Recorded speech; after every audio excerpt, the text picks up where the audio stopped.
now to discuss a name that is on the move today. A bit of a shift here. Lithium Americas, as we are now up about 24.5% on the session, actually even having pulled back from session highs. A name that has now gained a whopping 137% on the year. Now I'd like to welcome in George Tsilis, senior markets correspondent for the network, for more on this deal with the U.S. government, as this is continuing to be a stock to watch, George.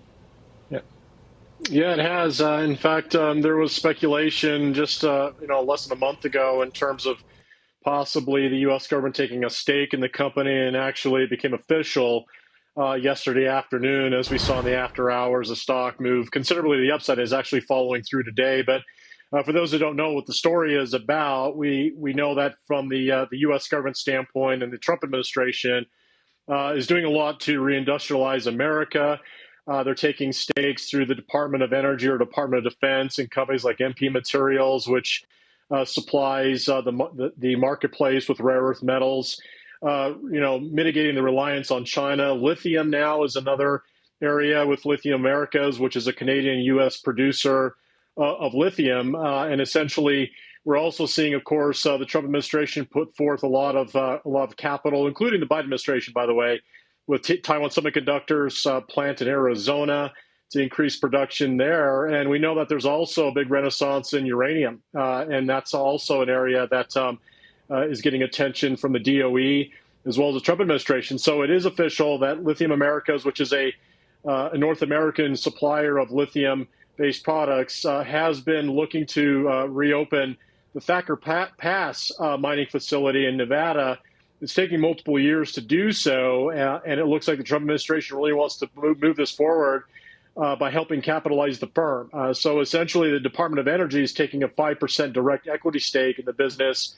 They're also taking another conditional 5% stake in a joint venture with General Motors. And General Motors also has a $650 million partnership with Lithium Americas already.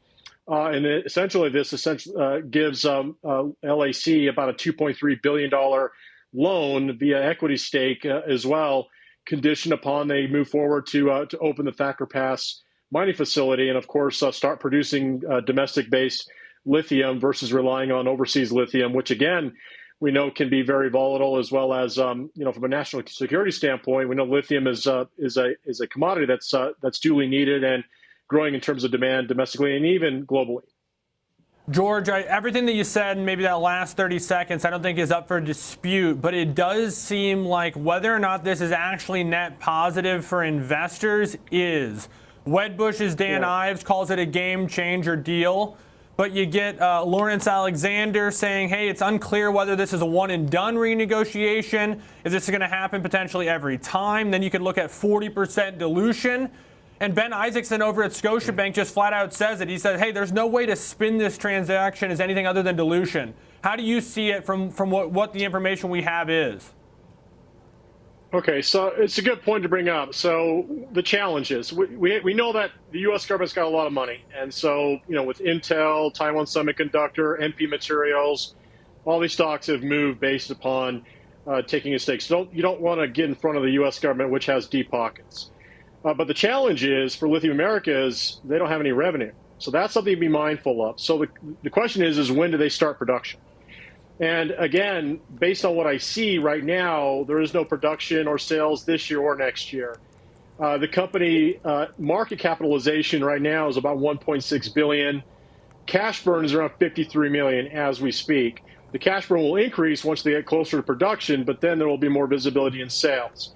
So the other thing is, does the company have a lot of cash already? They do, about $509 million relative to that $1.6 billion in equity.